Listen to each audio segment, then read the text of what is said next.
Bismillahirrahmanirrahim. Assalamualaikum warahmatullahi wabarakatuh. Perkenalkan, nama saya Heni Liana, NIM 17016080 dari jurusan Administrasi Pendidikan 2017A, Universitas Pendidikan Indonesia. Di sini saya akan menjelaskan mengenai proposal skripsi saya tentang pengaruh lingkungan kerja terhadap kepuasan kerja pegawai. Baik, selanjutnya saya akan menjelaskan mengenai latar belakang masalah dalam penelitian ini. Pada survei yang dilakukan oleh Accenture Defining Success Your Way tahun 2013, 53% perempuan yang bekerja sudah merasa puas dengan pekerjaannya dan pencapaian mereka, dibandingkan survei tahun lalu. Di tahun ini, kepuasan kerja perempuan ternyata meningkat sampai 10%. Karenanya mereka tidak berniat untuk mencari pekerjaan yang lain. Survei ini juga mengungkapkan bahwa peningkatan kepuasan akan pekerjaan juga disebabkan oleh lingkungan kerja yang lebih menyenangkan dan kondusif untuk peningkatan kinerja mereka. Melalui survei ini, Accenture juga mengungkapkan lingkungan yang ideal adalah hal yang paling diinginkan pada pekerja untuk meningkatkan kepuasan mereka dalam bekerja. Survei ini melaporkan bahwa 59% responden mengaku bahwa lingkungan kerja yang baik dan bisa memberikan kepuasan kerja adalah yang tahu bagaimana cara menghargai karyawannya dalam segala hal. Adanya pengertian dan penghargaan dari bos atau perusahaan bisa meningkatkan semangat pekerja untuk bisa lebih berprestasi dan meningkatkan kinerja mereka dengan lebih baik lagi. Perusahaan yang bisa mengerti dan menghargai karyawannya dalam segala hal akan memiliki hubungan yang lebih erat dengan karyawan. Dengan demikian, pada akhirnya semua pihak mendapatkan keuntungan saat mereka berhasil merekrut dan mempertahankan karyawan yang berkinerja baik. Selain itu, responden juga mengungkapkan kondisi lingkungan kerja yang bisa membuat mereka merasa puas bekerja adalah lingkungan yang fleksibel sebanyak 50%, menyenangkan dan penuh tantangan sebanyak 49%, dan menyenangkan 43%. Kepuasan kerja juga dipengaruhi oleh kehadiran rekan kerja yang jujur sebanyak 54%, bisa diandalkan dan dipercaya 44%, dan pandai 33%. Survei online dari Accenture ini dilakukan terhadap 4.100 eksekutif dari organisasi menengah sampai besar dari 33 di negara dunia. Nah, masing-masing negara yang berpartisipasi dalam survei ini memberikan 100 responden yang kemudian dikelompokkan berdasarkan usia, jenis kelamin, dan jabatan. Namun, masalah yang terjadi di lingkungan peneliti justru sebaliknya, di mana terdapat seorang rekan yang ingin mencari pekerjaan yang lain dan keluar dari pekerjaan yang sekarang karena merasa belum puas dengan pekerjaannya dan pencapaiannya. Maka dari itu, peneliti tertarik untuk meneliti kembali mengenai kepuasan kerja ini. Lanjut kepada batasan masalah, di mana untuk menghindari salah penafsiran dan fokus penelitian, peneliti membuat batasan secara konseptual dan secara kontekstual. Yang pertama, secara konseptual, di mana penelitian ini dilakukan untuk mengetahui lebih lanjut mengenai pengaruh lingkungan kerja, baik lingkungan fisik ataupun lingkungan non-fisik terhadap kepuasan kerja. Lalu yang kedua, ada batasan masalah secara kontekstual, di mana peneliti ingin melakukan penelitian ini terhadap pegawai. Selanjutnya, adapun rumusan masalah dalam penelitian ini. Yang pertama, bagaimana lingkungan kerja di Bapeda Kota Bogor. Yang kedua, bagaimana kepuasan kerja di Bapeda Kota Bogor. Dan yang ketiga, bagaimana pengaruh lingkungan kerja terhadap kepuasan kerja pegawai di Bapeda Kota Bogor. Untuk tujuan penelitian ini dibagi menjadi dua.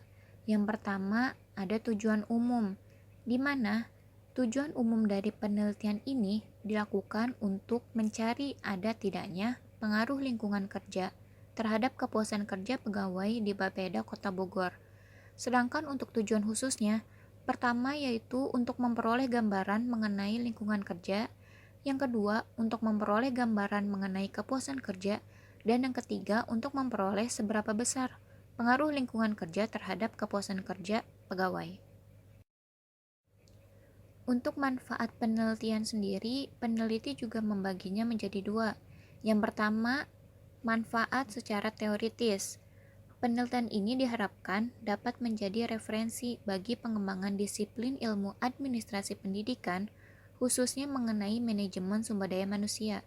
Sedangkan manfaat yang kedua adalah manfaat praktis.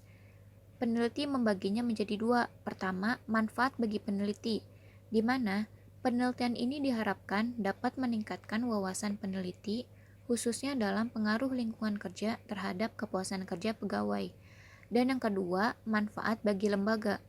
Penelitian ini diharapkan dapat memberikan masukan yang berarti bagi pihak lembaga, khususnya dalam memberikan perhatian lebih mengenai pengaruh lingkungan kerja terhadap kepuasan kerja pegawai.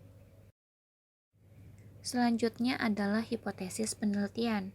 Hipotesis itu sendiri adalah jawaban sementara terhadap suatu pertanyaan dalam penelitian.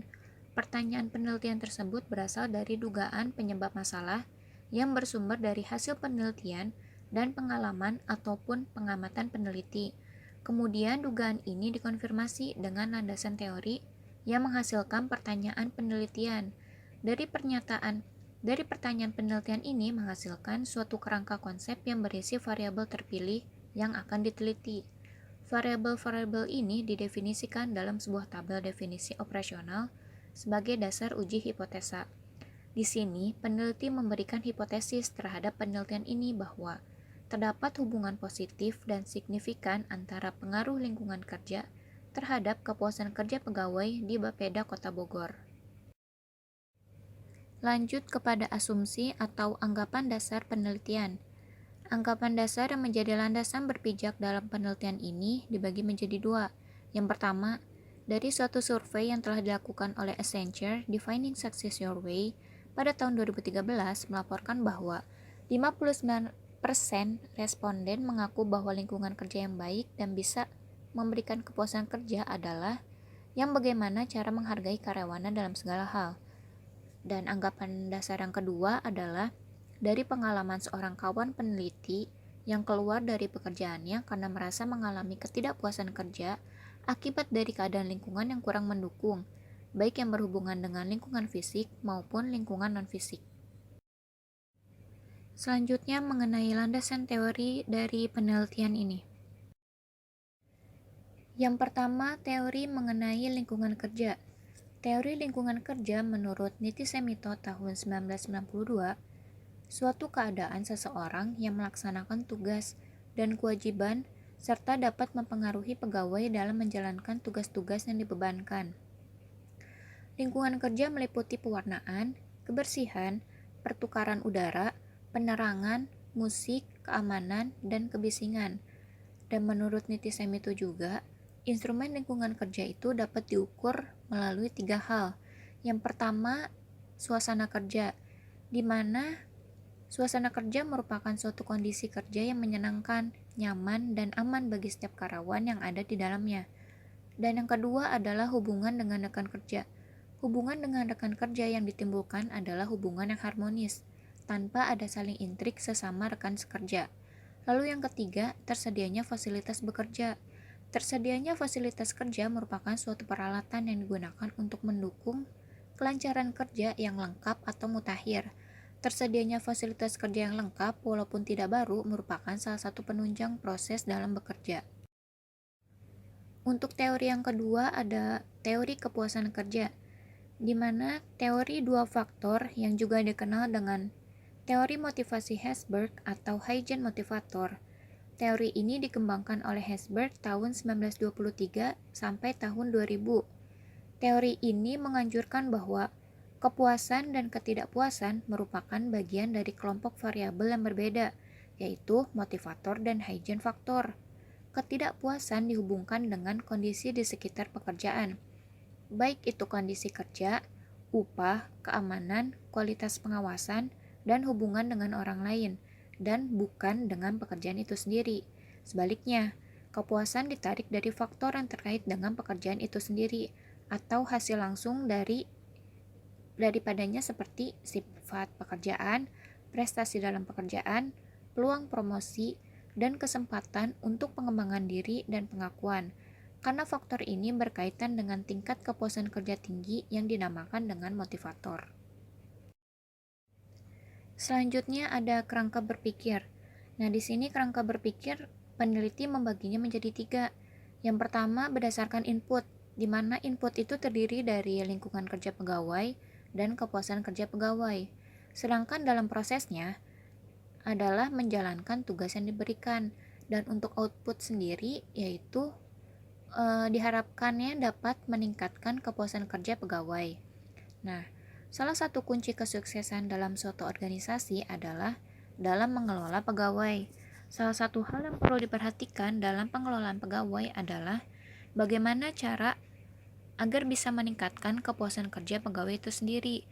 Karena kepuasan kerja dapat membantu suatu organisasi untuk dapat tumbuh dan berkembang secara optimal akibat pengaruh dari kinerja pegawai. Pegawai yang memiliki kepuasan kerja cenderung menyukai dan mencintai pekerjaannya, sehingga kemungkinan pegawai untuk meninggalkan dan bekerja tidak optimal pada sebuah organisasi menjadi lebih kecil. Peningkatan kepuasan kerja dapat dilakukan salah satunya dengan menciptakan lingkungan yang nyaman, aman, dan menyenangkan. Lingkungan kerja yang baik dan kondusif akan memberikan rasa nyaman, aman, dan memungkinkan karyawan untuk bisa bekerja optimal dan meningkatkan produktivitas. Sebaliknya, jika lingkungan kerja tidak baik dan kurang bisa memenuhi apa yang menjadi keinginan dari pegawai, maka kondisi ini akan menurunkan semangat kerja serta kinerja dari pegawai tersebut. Lanjut kepada definisi konseptual, di sini yang pertama ada lingkungan kerja, di mana lingkungan kerja merupakan sesuatu hal yang ada di sekitar atau lingkungan kerja pegawai, baik yang berhubungan dengan peralatan pendukung pekerjaan maupun kondisi sekitar yang dapat mempengaruhi seseorang dalam menjalankan tugasnya. Lalu yang kedua ada kepuasan kerja, yaitu bentuk suka terhadap pekerjaan yang dikerjakannya, sehingga ia dapat mencapai sebuah prestasi kerja dan dapat meningkatkan produktivitas dalam bekerja. Sedangkan untuk definisi operasional itu sendiri, yang pertama mengenai lingkungan kerja. Menurut Isyandi tahun 2004, lingkungan kerja adalah sesuatu yang ada di lingkungan para pekerja yang dapat mempengaruhi dirinya dalam menjalankan tugas seperti temperatur, kelembapan, ventilasi, penerangan, kegaduhan, kebersihan tempat kerja, dan memadai tidaknya alat-alat perlengkapan kerja. Dan yang kedua mengenai kepuasan kerja. Menurut Fatoni tahun 2006, kepuasan kerja adalah sikap emosional yang menyenangkan dan mencintai pekerjaannya. Lanjut kepada metode penelitian. Metode yang digunakan adalah metode deskriptif atau mendeskripsikan, yaitu metode yang digunakan untuk mencari unsur-unsur, ciri-ciri, sifat-sifat suatu fenomena. Metode ini dimulai dengan mengumpulkan data, menganalisis data, dan menginterpretasikannya. Metode deskriptif dalam pelaksanaannya dilakukan melalui teknik survei, studi kasus, studi komparatif, studi tentang waktu dan gerak, analisis tingkah laku, dan analisis dokumentasi. Sedangkan pendekatan yang digunakan adalah pendekatan kuantitatif. Menurut Sugiono tahun 2013, pendekatan kuantitatif adalah metode penelitian yang berlandaskan pada filsafat positivisme. Digunakan untuk meneliti pada populasi atau sampel tertentu. Teknik pengambilan sampel pada umumnya dilakukan secara random. Pengumpulan data menggunakan instrumen penelitian, analisis data bersifat kuantitatif atau statistik, dengan tujuan untuk menguji hipotesis yang telah ditetapkan. Selanjutnya ada teknik penggalian data. Nah, langkah atau sebuah cara untuk peneliti mendapatkan data-data yang dibutuhkan untuk menunjang keberhasilan penelitian menggunakan teknik penggalian data ini. Adapun beberapa jenis teknik penggalian data yang dapat digunakan pada penelitian ini diantaranya ada kuesioner. Kuesioner merupakan salah satu teknik dari pengumpulan data yang berbentuk pertanyaan-pertanyaan yang diajukan dan nantinya dijawab oleh responden.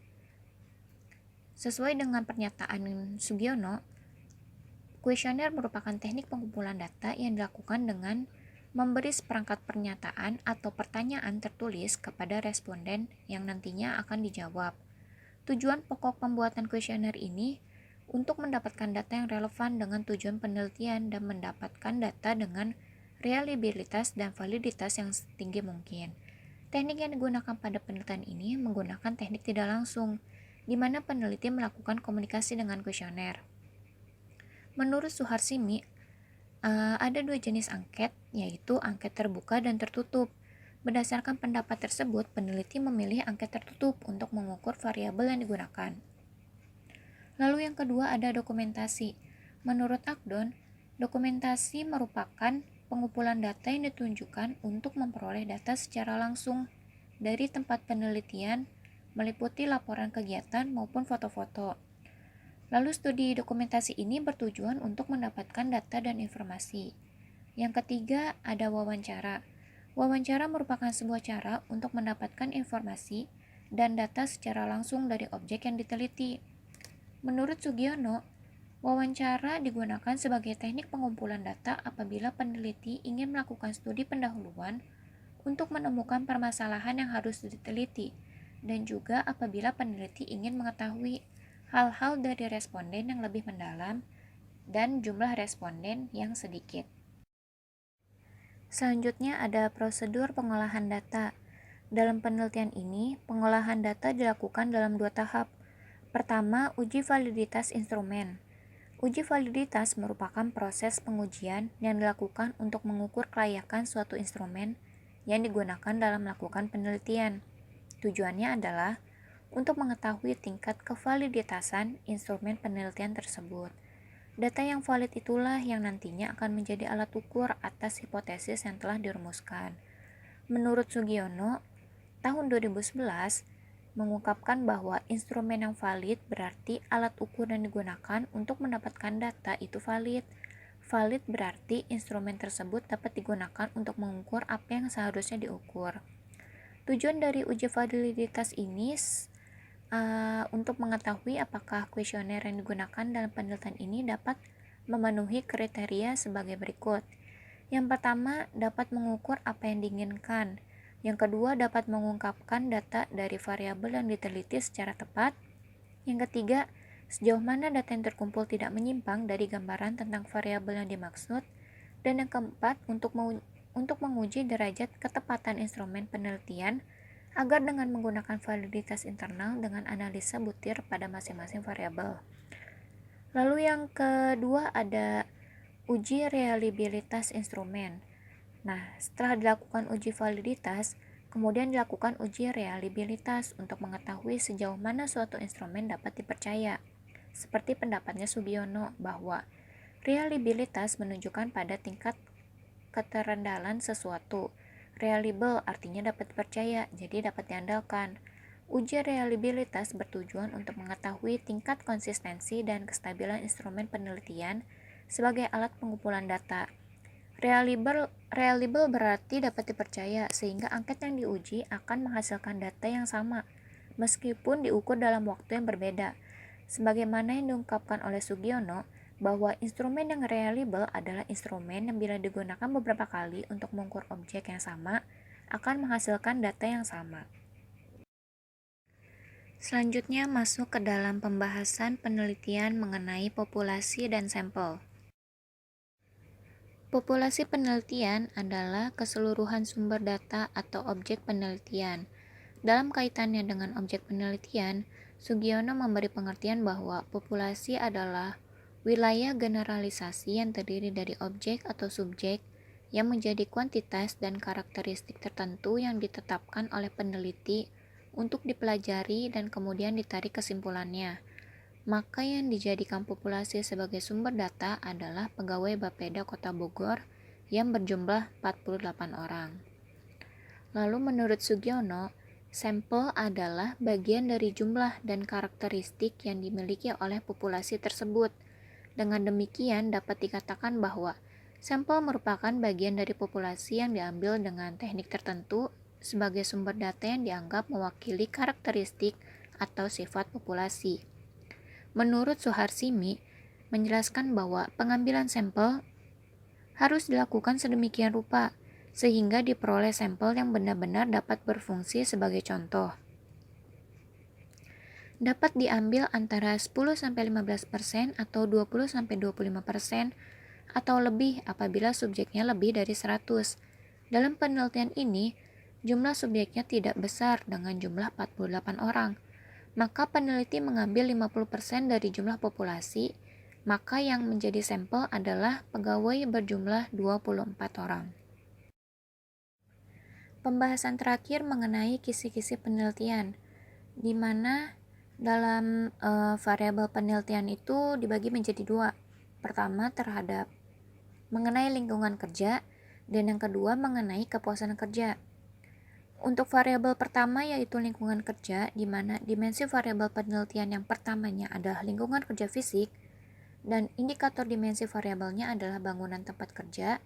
Untuk deskriptor indikatornya adalah tingkat menariknya bangunan tempat kerja, dan untuk itemnya instrumen penelitian itu sendiri yaitu bangunan tempat kerja memiliki fasilitas yang memadai, baik halaman, tempat parkir, kantin, ruangan yang bersih dan nyaman. Untuk pilihan jawaban responden sendiri terdiri dari setuju, kurang setuju, tidak setuju, beserta alasan. Lalu indikator dimensi variabel yang kedua ada peralatan yang memadai, di mana deskriptornya adalah tingkat peralatan kerja yang memadai, sedangkan item instrumennya adalah sarana dan prasarana yang tersedia sangat lengkap sebagai penunjang dalam membantu pekerjaan setiap karyawan. Untuk pilihan jawaban respondennya masih sama.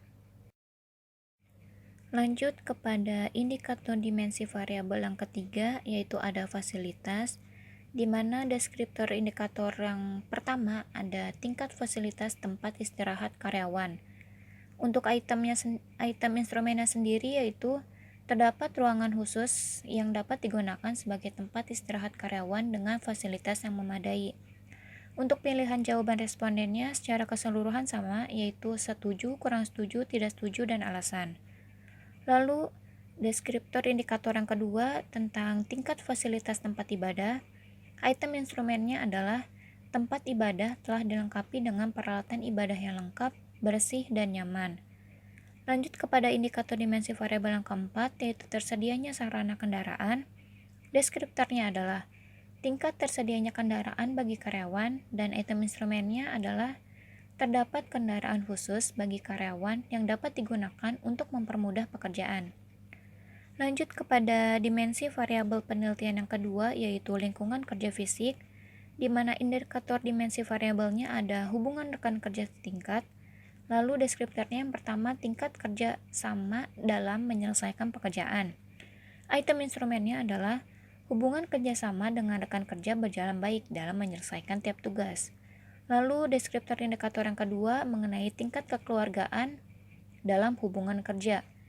Nah, item instrumen penelitiannya itu sendiri yaitu hubungan antar rekan kerja berjalan baik di dalam ataupun di luar pekerjaan. Selanjutnya indikator dimensi variabel yang keenam yaitu hubungan atasan dengan karyawan.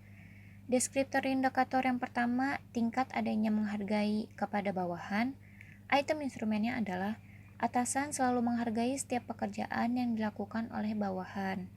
Lalu yang kedua mengenai deskriptor indikatornya adalah tingkat adanya hubungan baik dengan bawahan.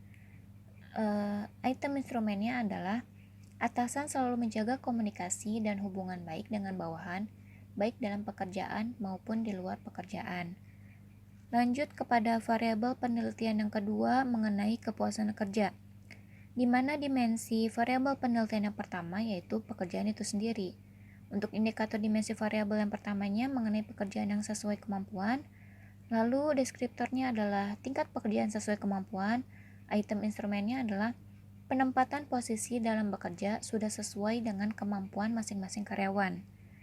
Kemudian ada indikator dimensi variabel yang kedua mengenai pekerjaan yang secara mental menantang, sedangkan deskriptornya adalah tingkat pekerjaan yang menantang, lalu item instrumennya sendiri, karyawan menghadapi pekerjaan yang berat dan menantang di setiap waktunya. Lanjut kepada dimensi variabel penelitian yang kedua yaitu tentang gaji, dan indikator dimensi variabelnya adalah besarnya gaji. Lalu untuk item instrumen penelitiannya sendiri adalah Besaran gaji yang didapat sudah sesuai dengan tingkat pekerjaan yang dihadapi oleh setiap karyawan. Lanjut kepada dimensi variabel penelitian yang kedua mengenai indikator dimensi variabelnya, yaitu kecepatan pembayaran gaji, di mana item instrumennya adalah pembayaran gaji karyawan selalu tepat waktu. Kemudian dimensi variabel yang kedua mengenai promosi, di mana indikatornya adalah kesempatan untuk maju dan pertanyaannya adalah promosi kenaikan pangkat berlaku adil untuk seluruh karyawan.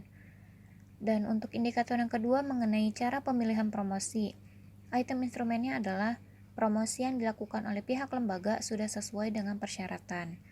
Dan untuk dimensi variabel yang keempat mengenai supervisi, dan indikator yang pertamanya mengenai pengawasan yang diberikan pimpinan, di mana item instrumennya adalah pemimpin selalu memberikan pengawasan yang baik kepada bawahannya dalam menyelesaikan pekerjaan. Sedangkan untuk indikator yang kedua mengenai metode pengawasan yang diambil pimpinan, di mana item instrumennya adalah metode pengawasan yang dilakukan oleh pimpinan adalah dengan memberikan pengawasan secara langsung ke tiap individu karyawan. Baik, kemudian yang dimensi kelima mengenai rekan kerja, di mana indikator yang pertama adalah kepuasan hubungan dengan rekan kerja. Item instrumennya adalah hubungan baik terjadi antar rekan kerja, baik dalam atau di luar pekerjaan. Lalu indikator yang kedua mengenai kepuasan hubungan dengan atasan. Item instrumennya adalah hubungan baik terjadi antar atasan dan bawahan, baik dalam ataupun di luar pekerjaan. Dan dimensi variabel penelitian yang terakhir mengenai kondisi kerja, di mana indikator dimensinya adalah kepuasan atas lingkungan fisik di tempat kerja. Item instrumennya adalah karyawan memiliki tingkat kepuasan tinggi terhadap kondisi tempat kerja dalam hal sarana dan prasarana yang ada, kebersihan, dan kenyamanan. Baik, sekian presentasi yang dapat saya sampaikan. Mohon maaf bila ada kekurangan. Wassalamualaikum warahmatullahi wabarakatuh.